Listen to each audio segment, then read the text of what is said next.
Bismillahirrahmanirrahim. Assalamualaikum warahmatullahi wabarakatuh. Alhamdulillah wassalatu wassalamu ala Rasulillah wa ala alihi wa ashabihi wa man tabi'ahu dahu ila yaumil qiyamah. Amma ba'du. Sahabat sekalian yang dimuliakan Allah Subhanahu wa taala, berjumpa kembali dalam serial Ekonomi Syariah. Pada pertemuan yang lalu kita sudah membahas tentang bagaimana jual beli dan riba itu dipandang dari perspektif hukum ekonomi syariah. Dan kita ketahui bersama bahwasanya Allah Subhanahu wa taala menghalalkan jual beli dan mengharamkan riba. Wa ahallallahu al-bai'a wa harrama riba. Yang mana dua hal ini memiliki perbedaan yang sangat-sangat menonjol. Dan inilah yang justru oleh orang-orang jahiliyah terdahulu itu dianggap sama, tidak ada bedanya. Innamal bai'u mislur riba. Bahwasanya jual beli itu sama saja dengan riba, tidak ada bedanya. Boleh semuanya. Kenapa yang ini boleh, yang itu tidak boleh? Dan datanglah Islam untuk mengajarkan dan mengingatkan bahwasanya jual beli diperbolehkan, dihalalkan, sementara riba diharamkan. Nah, pada kesempatan ini kita akan mencoba untuk membahas apa kebaikan-kebaikan yang kita dapatkan dari jual beli dan apa mudarat-mudarat yang ada di dalam riba. Karena kita ketahui bahwasanya Allah Subhanahu wa taala tidak akan menghalalkan sesuatu melainkan ada kebaikan-kebaikan di dalamnya. Sebaliknya, Allah tidak akan mengharamkan sesuatu, melainkan di situ pasti ada mudarat-mudarat yang akan dirasakan oleh hamba-hambanya. Nah, sahabat sekalian yang dimuliakan Allah Subhanahu wa taala, kalau kita melihat jual beli ini adalah merupakan salah satu cara bertransaksinya kita selaku makhluk ekonomi.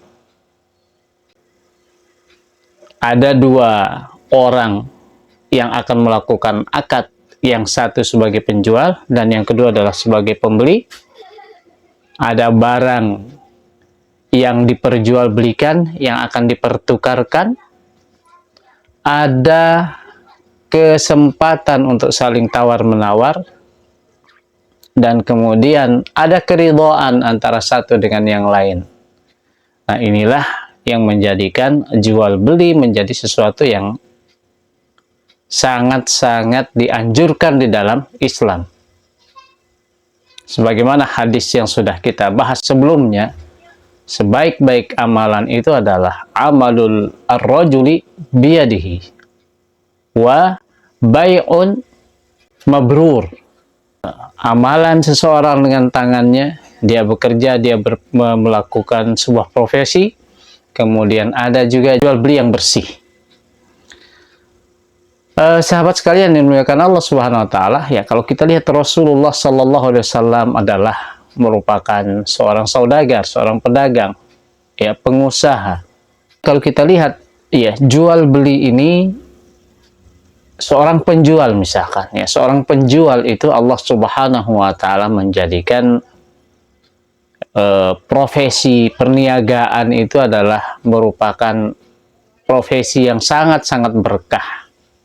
Coba kita lihat dua sisi ini. Yang pertama adalah sisi penjual. Sisi penjual itu apa yang akan dia dapatkan? Dia akan mendapatkan keuntungan dari barang yang sebelumnya dia beli dengan harga yang lebih murah, kemudian dia jual dengan harga yang lebih mahal tentunya. Nah, disinilah keuntungan yang didapatkan oleh seorang penjual yang itu dibolehkan dan dihalalkan di dalam syariat kita. Banyak sekali bentuk daripada jual beli yang diperbolehkan yang sangat-sangat bisa kita lakukan. Ada jual beli yang sifatnya offline, bertemu muka antara penjual dengan pembelinya. Ada barangnya di situ, seperti di pasar-pasar tradisional, ya, kemudian di mal-mal dan swalayan-swalayan yang ada, bisa kita lakukan. Jual beli yang online pun sudah sangat-sangat merebak. Nah, inilah positifnya daripada jual beli. Ada unsur ta'awunnya, saling tolong menolong antara penjual dengan pembeli. Ada saling unsur menguntungkannya. Tidak ada mudarat, tidak ada kerugian antara yang menjual dengan yang membeli. Tidak ada yang dizolimi, tidak ada yang merasa dizolimi. Kalau ada yang merasa dizolimi dengan barangnya tidak sesuai dengan pesanan, ada kesempatan untuk khiyar, untuk melakukan dikembalikan barangnya. Ya, al-khiyar, untuk memilih, untuk mengambil atau tidak. Ya, intinya secara umum sahabat sekalian, jual beli adalah merupakan transaksi yang disyariatkan, yang diperbolehkan.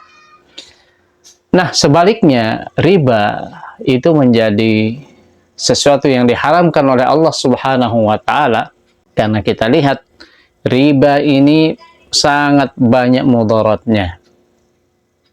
Dan mudarat yang paling nampak adalah seseorang di antara dua yang melakukan akad itu pasti mendapatkan keuntungan dan yang lainnya mendapatkan kerugian.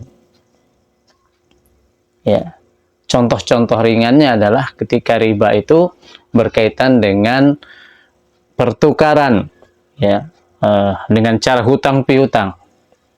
Seseorang si A memberikan kepada si B uang pinjaman 1 juta. Kemudian si B membayarnya nanti ketika dia mengembalikannya 1.500.000 misalkan, atau 1.010.000 atau 1.000 saja. Nah, itu sudah masuk ke dalam riba. Si A mendapatkan keuntungan sementara si B rugi di sini. Itu contoh daripada riba yang mungkin paling mendasar.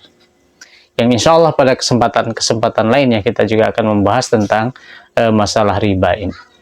Demikian yang dapat saya sampaikan, mudah-mudahan ada manfaatnya. Insya Allah kita lanjutkan di video berikutnya. Wassalamualaikum warahmatullahi wabarakatuh.